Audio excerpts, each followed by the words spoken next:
So Toy Story 4 is approaching, and information about the film is still surprisingly sparse. So how can we find out what's going to be in the latest and, heck, at this point, perhaps truly last installment?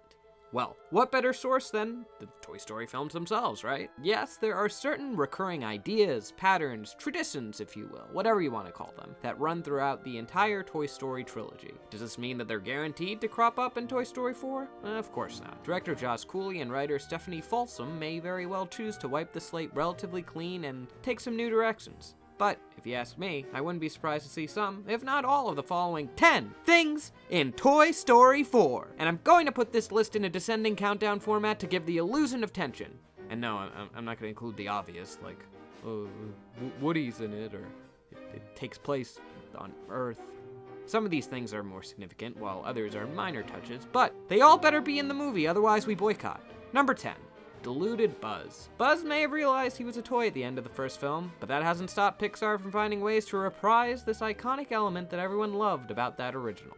We had Utility Belt Buzz in Toy Story 2, and lots of Reset Buzz to Demo Mode in Toy Story 3. And then of course we inadvertently got Spanish Mode Buzz, a mode that Toy Story Toon's Hawaiian Vacation shows that he seemingly can still access fully at will? Not to mention subconsciously, as we see in the Toy Story 3 credits.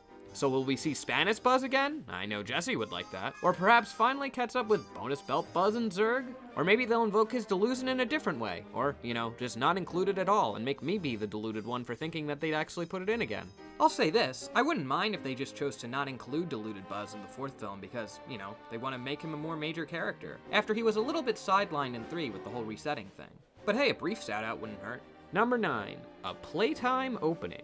We always start with a playtime opening of some kind, whether it be Andy playing with his toys, a hyper-realistic video game being played, or a hyper-realistic sequence of Andy playing with his toys. The Toy Story movies always put imagination front and center. Literally. I was thinking we could very well see Toy Story 4 start out with another hyper-realistic sequence, but this time it's Bonnie playing with the toys, only for it to jarringly go awry when Forky shows up, very much in the vein of the teaser trailer, except this time like the whole world would fall apart and crumble and it'd be really epic and cool. But then Laurie Metcalf, voice of Andy's mom, came in and she was like, I'm in a flashback at the very beginning of the film and it made me cry, and now it looks like we could actually have Andy kick off the story again. Might we see a tragic playtime sequence in which Bo is partially broken in some way, or will this flashback just show Bo being given away at a yard sale because it takes place at a time that Andy has already outgrown the toys? The playtime sequence won't happen at all. Well, I'll say this. The Toy Story 3 crew wanted to kick things off with an energetic, epic playtime opening, since it'd been so long since the audience had last seen the characters, and they wanted to play into that excitement. And we've had about a decade-long gap between films again, so it'd be perfectly welcome to do another one of these to reintroduce these characters again. But in light of Laurie Metcalf's recent comments, I wouldn't be surprised if we got something a bit more dramatic this time. Number 8. A reference to its corresponding Star Wars episode. Now, this is an interesting tradition. I'm not even sure it was necessarily invoked consciously, even by the time of Toy Story 3. Each Toy Story original trilogy film includes at least one allusion to its corresponding Star Wars original trilogy episode, starting with A New Hope. There are 2 references specifically to Episode 4, Buzz describing Zurg's Death Star-esque weapon. Emperor Zurg has been secretly building a weapon with the destructive capacity to annihilate an entire planet. I alone have information that reveals this weapon's only weakness. And Sid demanding to know the location of the Rebel base. I can see your will is strong. Toy Story 2 is the most on-the-nose example, featuring the I Am Your Father scene from Empire. No!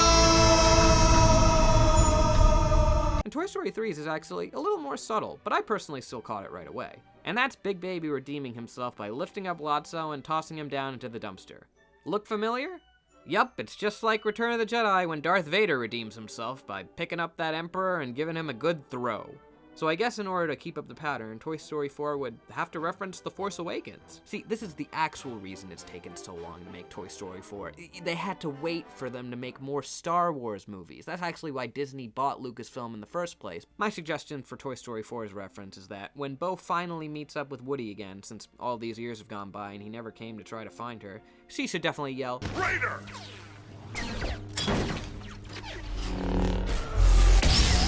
Number 7, a Rube Goldbergian incident. We always get some sort of crazy chain reaction accident that kicks off the main conflict, bringing the main story outside of the kid's home. Because think about it, why else would your possessions end up outside your house unless some crazy sequence of events caused it? Yeah, maybe one of them tried to push another behind a desk that accidentally gets them knocked out a window, causing them to be brought outside instead and left behind in a gas station. Or one's arm gets ripped, so they get put up on a shelf, or they meet someone who gets taken to a yard sale, so they go to save them, but then they get stolen. Or the others get put into a trash bag and be taken up into an attic, but it gets mistaken for trash, so it's taken outside. just, hypothetically. But hey, there might not be a need for an excuse to go outside this time, since Bonnie is apparently taking all the toys out on a road trip. So maybe this time the adventure actually starts out on purpose. This was no accident. Number 6, a personified antagonist of some kind. I say of some kind, since it's really up for debate whether would-be garbage man Sid is a true villain, or simply a naughty, albeit creative, out-of-the-box thinking young child, unaware of the fact he may be causing harm to actual sentient toys. But Al, no, he's actually a thief. And Prospector and Lotso are obviously the main antagonists of their respective films. But really, how do you top Lotso? It's hard to get more dastardly than trying to send the heroes to their deaths, then having your life saved by them, only for you to take your chance at redeeming yourself by saving their lives in return, and pettily toss it aside to let them burst into flame. Yeah, come to think of it, I'm not so sure Toy Story 4 even needs an antagonist. The dilemma presented by finding Bo Peep again is plenty of conflict on its own in terms of the way that may affect how Woody spends the rest of his life. But hey, maybe Bo Peep herself is the villain. I mean, PETA would certainly agree. Or if we're continuing the trend of showing the Toy Story 3 villain as the Pixar Easter egg from the next movie tradition, since we got a peek of Lotso and Up, maybe the villain will be this guy that fans are speculating as the Incredibles 2 Easter egg? Number 5, a lyrical Randy Newman song. The Toy Story series is the one series that's still carrying this torch for Pixar. For a while, every single Pixar film had one, including the underrated The Time of Your Life from the also underrated A Bug's Life. But then Finding Nemo came along, and Pixar suddenly realized they didn't have to make Randy Newman write the score to all of their movies, and that they could branch out to having its cousin write a score instead. Even Cars 2 and 3, as well as Monsters University, decided to opt out of including any, despite Cars featuring Newman's Oscar-nominated Our Town, and Monsters, Inc. featuring Newman's first Oscar win, the memeable If I Didn't Have You, after having the record for most Oscar nominations without a single win at 15. I don't want your pity. That's right, You've Got a Friend in Me, nor Once You Love Me won an Oscar, even though they were nominated. But We Belong Together did. Speaking of You've Got a Friend in Me, we also need a new rendition of that in Toy Story 4. We had Robert Goulet's cover as well as Tom Hanks' cover in 2, and Ayu and Amigo and Me by the Gypsy Kings in 3. Number 4. You are a toy! This is an interesting one. We of course all remember the iconic line reading from Tom Hanks in the first film. And you, my friend, are responsible for delaying my rendezvous with Star Command. You are a toy! This was meant to encapsulate Woody's frustration at the fact that Buzz couldn't accept what he really was, and that was really the arc that kind of took place over the course of the rest of the film. I'm just a toy, a stupid, little, insignificant toy. Whoa, hey, wait a minute. Being a toy is a lot better than being a space ranger. And then, of course, the tables are turned in Toy Story 2. Woody's thinking about going to a museum in Japan, living behind glass forever, when Buzz tries to bring him back down to Earth with a taste of his own medicine. Woody, you're not a collector's item. You're a child's plaything. You are a toy! For how much longer? One more rip and he's done with me. And what do I do then, Buzz, huh? You tell me. Now, the inclusion of this in Toy Story 3 is kind of debatable because the word toy isn't actually used, but Lotso actually thinks of their kind as even lower, at least in the eyes of humans, since he's come to believe that all toys are interchangeable, given the fact that Daisy replaced him all those years ago. Lotso takes the ideology from Toy Story 2 of toys not being able to last forever one step further, saying that toys were only ever meant to be thrown away. You think you're special, cowboy? You're a piece of plastic. You were made to be thrown away.